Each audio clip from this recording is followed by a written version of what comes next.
And here is what the midterms will certainly impact. That's America's approach towards Russia. The Republicans want Joe Biden to take a tougher line against Russia, but Washington still does not want to shut the door for engagement. Here is an example of that. Officials of the US and Russia are talking again. What's the purpose behind this dialogue? Both sides want to resume inspections of atomic weapons sites. START Treaty's Bilateral Consultative Commission, the BCC. That's the bilateral mechanism for discussing treaty implementation issues under the New START Treaty. We have agreed that the BCC will meet in the near future under the terms of the New START Treaty. The work of the BCC is confidential, but we do hope for a constructive session. What is this all about? Let me explain.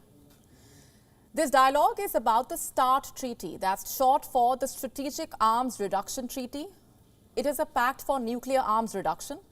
To put it simply, the treaty is a way for both the US and Russia to reduce the number of nukes they can deploy against each other. The first version was signed in the 1990s. The talks on the issue were suspended after Russia's invasion of Ukraine.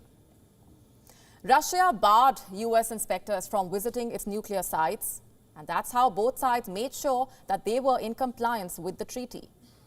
US inspectors paid visits to Russian nuclear sites and vice versa. Moscow blocked the last attempt by America in August this year, but on-site inspections have been suspended since March 2020 due to the COVID-19 pandemic. So what exactly is happening now? Efforts are underway to resume these inspections. The US and Russia are taking the first steps. Reports say officials from both sides will be meeting in Cairo soon. On the face of it, this might seem like a de-escalation.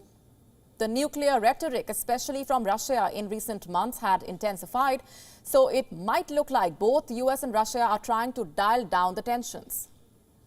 But don't let the announcements confuse you. There is serious mistrust between the US and Russia.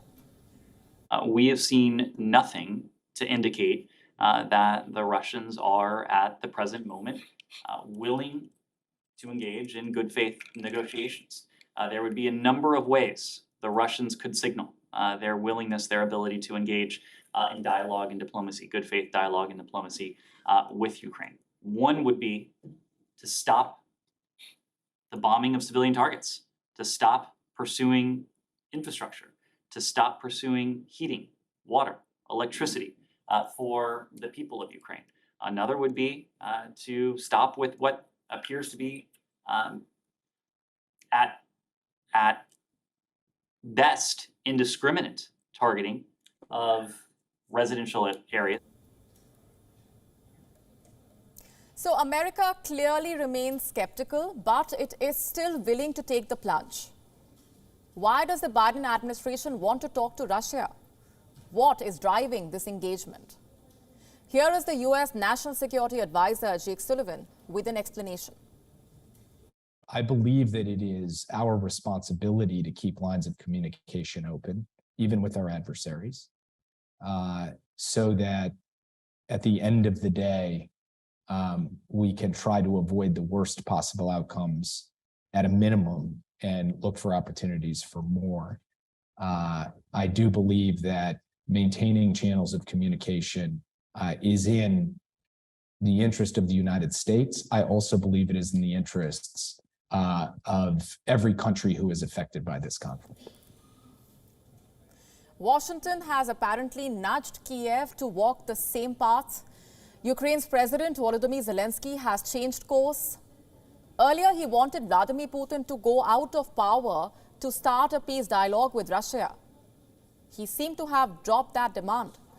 Zelensky has imposed new but tougher demands for a dialogue. He wants Ukraine's territorial integrity to be restored, which means Russian forces stepping back, and Moscow reversing its annexation of Ukrainian regions. Zelensky has also demanded punishment for war criminals and financial compensation for all material losses. справжніх переговорів про мир. До таких переговорів, які ми неодноразово пропонували, і на які завжди отримували божевільні російські відповіді новими терактами, обстрілами чи шантажем. Ще раз, відновлення територіальної цілісності, повага до статуту ООН, відшкодування усіх збитків, завданих війною, покарання кожного воєнного злочинця і гарантії, що це не повториться. Це абсолютно зрозумілі умови. Russia is facing pressure from Europe and China as well.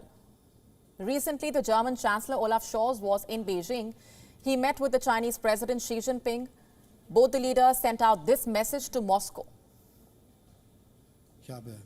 President Xi and I agree that nuclear threats are irresponsible and highly dangerous. By using nuclear weapons, Russia would cross a line which the world community drew together. And Russia is sending out messages as well. Russian diplomats in Vienna have been quite busy. They circulated another note at the International Atomic Energy Agency, or IAEA, the second one in a month. What does that note say? 2 paragraphs are worthy of attention. Here is the first one. The most immediate task is to avoid any military clash of nuclear powers. That implies Moscow is not looking for an escalation. But in the same breath, Russia also reserved its right to use nuclear weapons.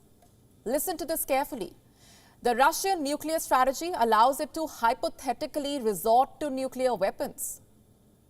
That's classic Russian playbook. Moscow knows how to keep everyone guessing about its next move. WION now available in your country. Download the app now. Get all the news on the move.